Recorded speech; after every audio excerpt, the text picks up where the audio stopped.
एक गांव में लक्की कबूतर अपनी माँ लाजवंती के साथ रहा करता था। लक्की कबूतर लाजवंती का इकलौता बेटा था।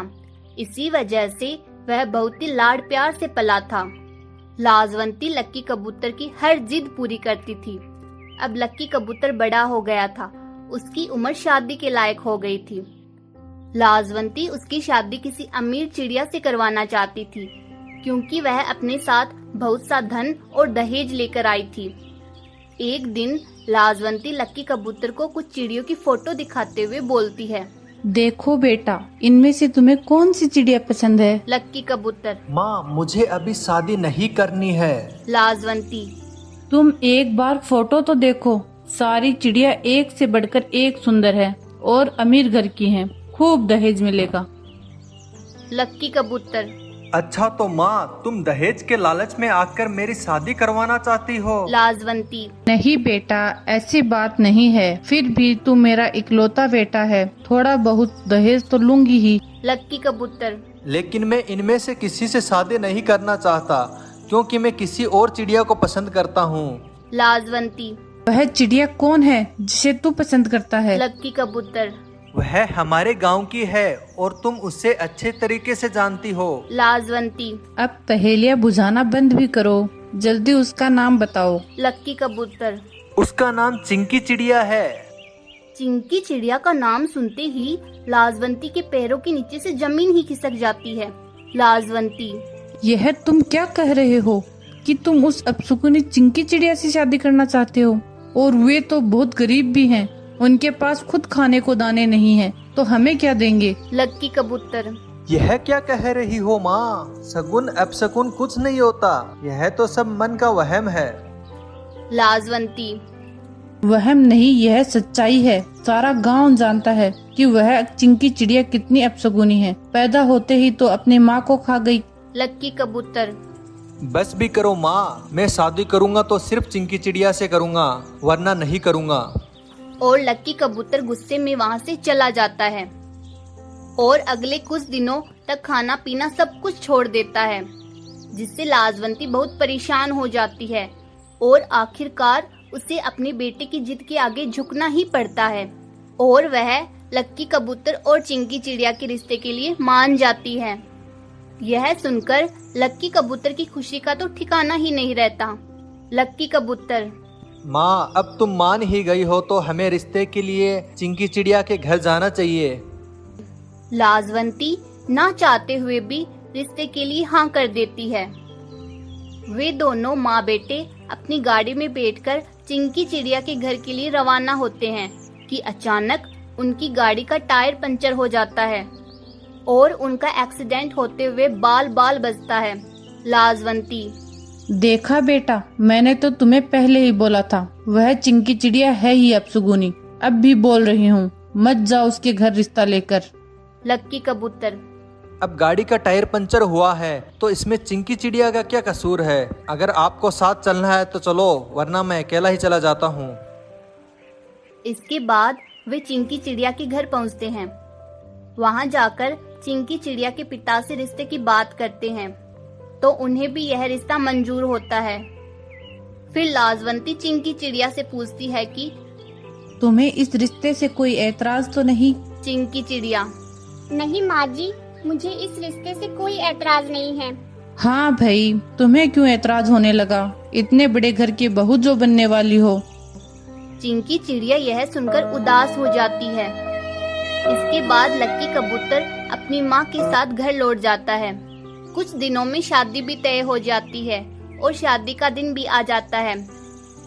शादी के दिन लक्की कबूतर का घर रिश्तेदारों से भरा हुआ था। सभी अपनी अपनी तैयारियों में लगे हुए थे। लक्की कबूतर का मामा तोता तो अपने इकलौते भांजे की शादी को लेकर बहुत ही उत्साहित था। बैंड बाजे वाले भी आ गए थे।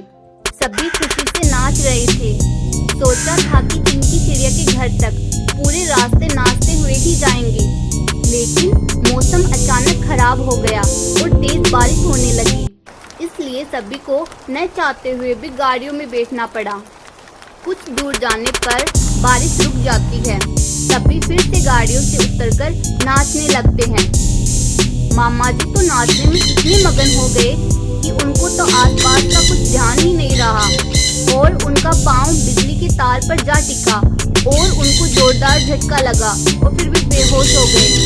एक पल में ही सारी खुशियाँ मातम में बदल गई। लाजवंती तो जोर जोर से दहाड़े मार मार कर रोने लगी और अपनी होने वाली बहू को कोसने लगी कि उसी अपशगुनी की वजह से मेरे भाई को करंट लगा है।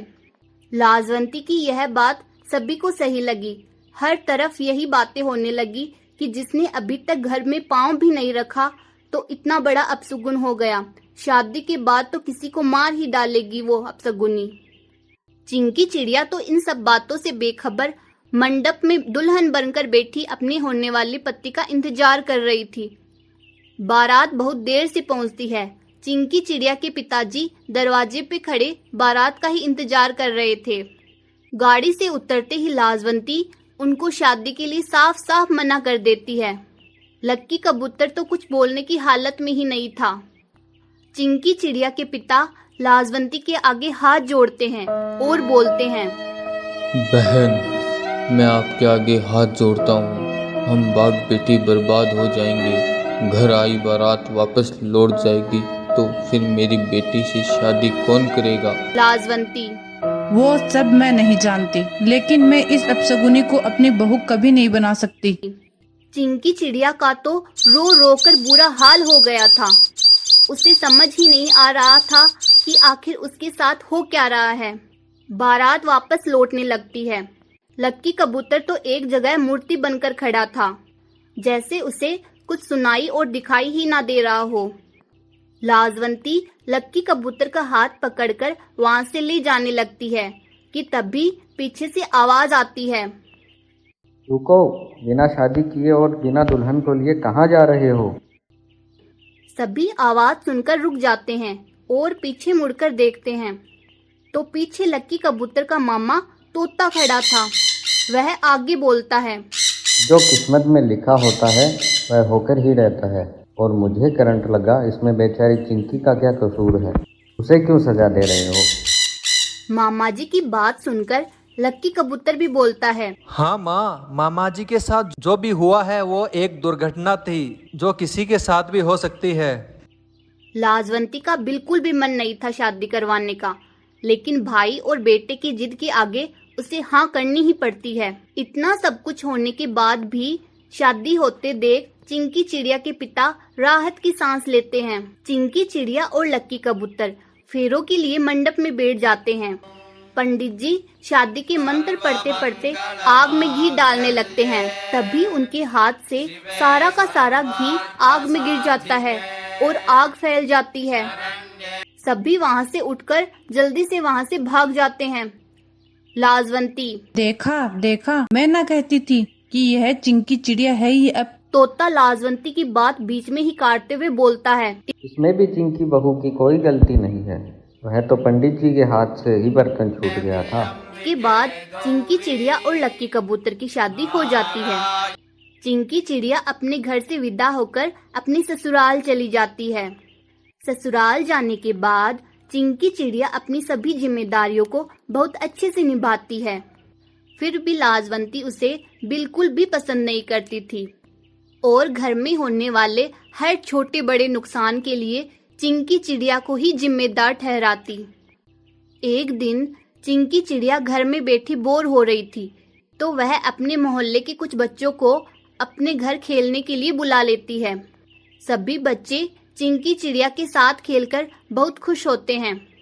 लाजवंती भी यह देख लेती है। जब बच्चे अपने घर चले जाते हैं तो चिंकी चिड़िया भी अपने घर के कामों में व्यस्त हो जाती है कि तभी उसे बाहर कुछ शोर सुनाई देता है। जब वह बाहर जाकर देखती है तो वहाँ कांचा कौवा अपने बेटे के साथ खड़ा जोर जोर से चिल्ला रहा था और उसका बेटा भी पेट पकड़कर जोर जोर से रो रहा था।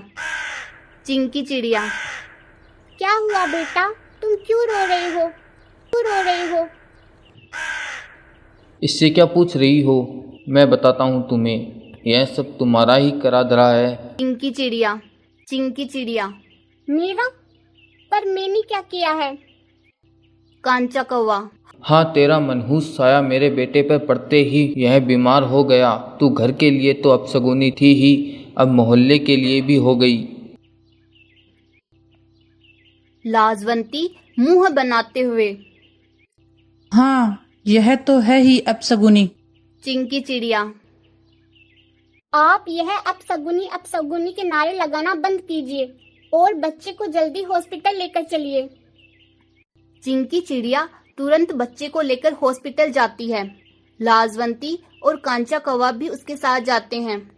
डॉक्टर बच्चे की जांच करके बताता है कि ज्यादा तला भुना खाने से बच्चे को फूड पॉइजन हुआ है और खून की भी बहुत कमी है। अभी खून न मिलने पर बच्चे की जान भी जा सकती है। कांचा कौवा तो वहीं पर सर पकड़कर बैठ जाता है। चिंकी चिड़िया।